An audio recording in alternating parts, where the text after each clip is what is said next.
recalentado.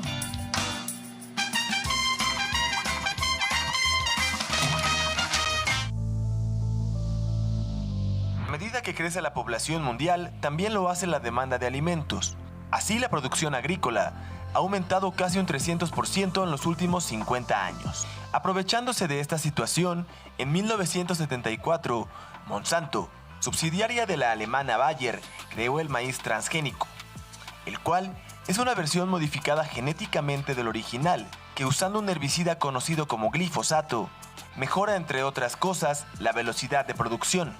Rápidamente esta técnica se extendió por todo el mundo, representando el 70% del maíz que se siembra. No obstante, la cara oculta de los transgénicos son los riesgos para la salud que implica. Cáncer, problemas intestinales, al hígado, los riñones y hasta degenerativos en el crecimiento de los niños son solo algunas de las enfermedades que ocasiona el uso de glifosato, de acuerdo con investigaciones de CONACYT y la UNAM, a lo que se suma una alta contaminación del medio ambiente.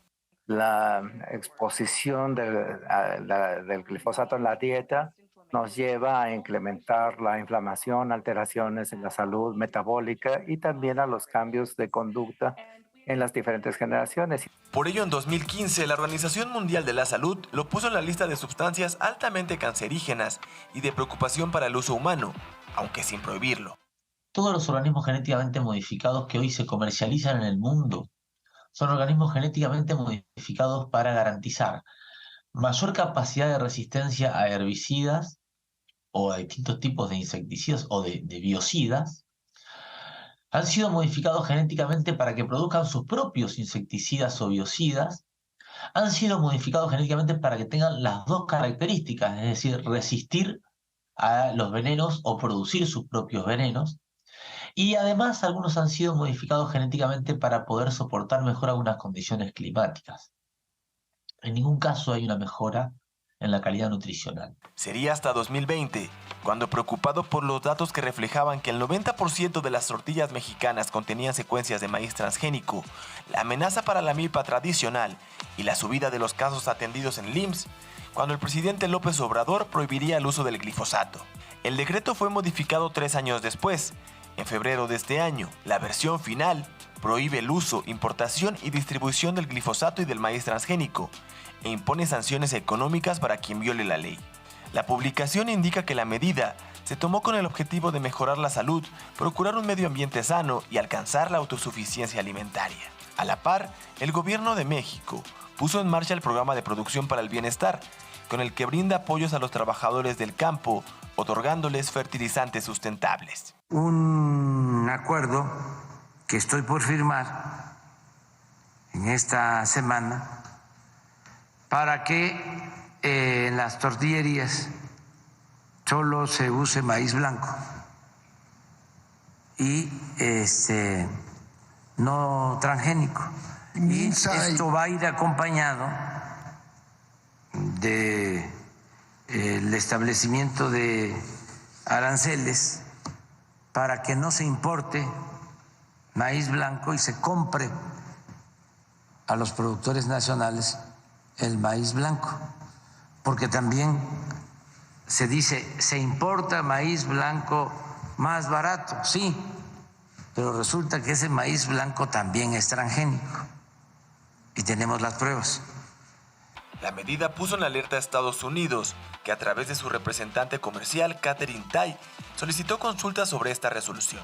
Frente a lo que el gobierno mexicano ha sostenido una y otra vez, la propuesta de que una comisión conjunta de científicos evalúe y concluya conjuntamente sobre los efectos del glifosato.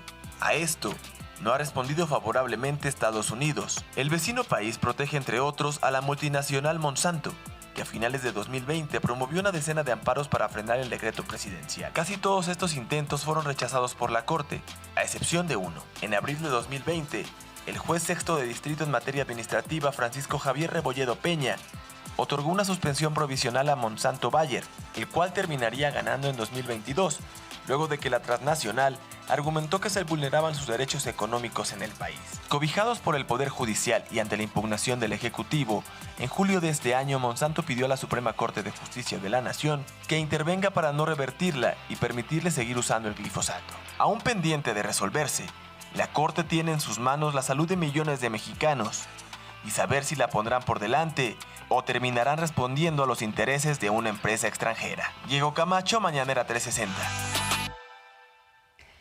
Pues fíjese que ayer la Suprema Corte de Justicia se detuvo este dictamen que favorece a Monsanto para detener el decreto presidencial en contra del glifosato y de los transgénicos en México. Vamos a hablar con Itzel Arteaga, que es parte del equipo de abogados y abogadas que han hecho un esfuerzo colectivo, de una demanda colectiva que los han querido mantener al margen de toda esta discusión, pero que ayer, Itzel, lograron detener el dictamen favorable. Cuéntanos un poco de qué pasó. Sí, pues bueno, ya con el antecedente, buenos días, Azul y Buenos Jorge días. Armando, mucho gusto estar con ustedes. Ya con el antecedente que colocan en el programa, pues tenemos más o menos ya el panorama, ¿no? En el que nos encontramos desde la colectividad ante esta situación de las defensas que ha interpuesto una empresa tan poderosa como Monsanto, ¿no? Que realmente es un gigante transnacional. Y bueno, el día de ayer lo que iba a suceder es que la empresa Monsanto había interpuesto un amparo para precisamente ir en contra del decreto presidencial y a partir de ello poder hacer uso libre del glifosato, que es un agrotóxico y que se usa de forma conjunta y totalmente asociada, directamente asociada con el maíz transgénico. Entonces, ante ello, pues la primera resolución que emite el Tribunal Colegiado de Circuito, que es el cuarto tribunal colegiado aquí de la Ciudad de México, pues protege a Monsanto, ¿no? Ante ello, el gobierno, en diferentes dependencias, interponen una revisión en contra de esa sentencia de amparo, que es un recurso en el que, bueno, pues se hacen valer algunas violaciones, ¿no? Entre ellas, pues, la protección al derecho a la salud y al medio ambiente. Entonces, en ese marco, el día de ayer se iba a hacer la sesión y la votación para aprobar o no un proyecto de resolución que realizó el magistrado Ricardo Gallardo en el cuarto tribunal colegiado y que iba a someterlo a votación con sus otros dos compañeros, parte de este cuarto tribunal colegiado de circuito en materia administrativa de la Ciudad de México.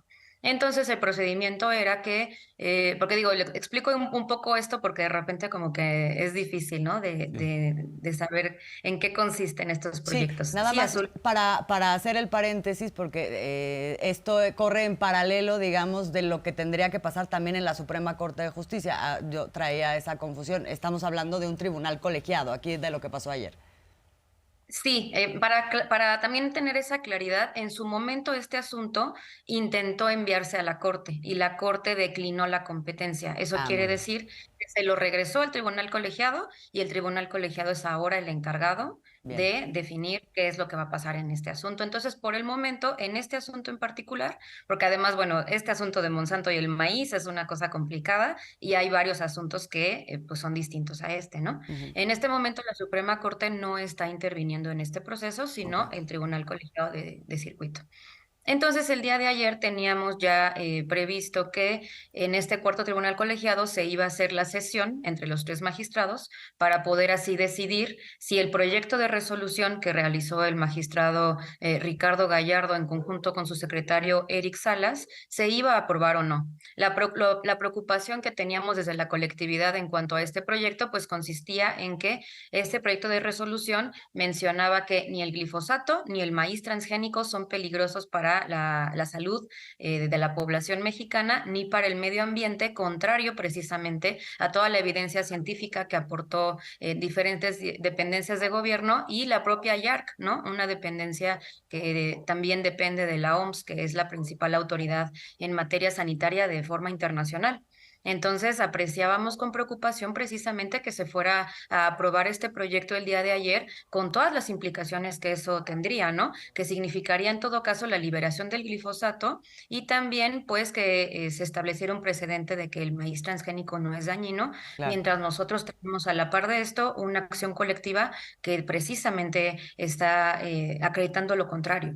Además, esto que se está viviendo en México, ¿qué está pasando a nivel internacional y qué papel está jugando Estados Unidos para presionar a nuestro país en el marco del TEMEC para que consumamos maíz transgénico? Sí, también ahorita como que todo el contexto nacional e internacional existe como mucha presión precisamente para la aprobación de los transgénicos a través precisamente de la demanda internacional que tenemos ahora en curso, ¿no? Este amparo en revisión que también interpuso la empresa, la acción colectiva que en su momento también en septiembre, el 29 de septiembre de hace 2 meses precisamente, un juez federal también favoreció a las empresas, ¿no? Entonces hay muchísima presión precisamente como para dejar de lado los riesgos, ¿no? Y las implicaciones que tienen los transgénicos y los agrotóxicos para el país. Pero bueno, también a la par están las dependencias de gobierno en cuanto, por ejemplo, a los decretos presidenciales, ¿no? Este amparo en revisión que interpusieron las dependencias para poder defender al decreto y nosotros como colectividad que también estamos en la defensa de los derechos humanos de toda la población mexicana, que realmente es lo que representamos a través de este movimiento en protección de la biodiversidad del maíz.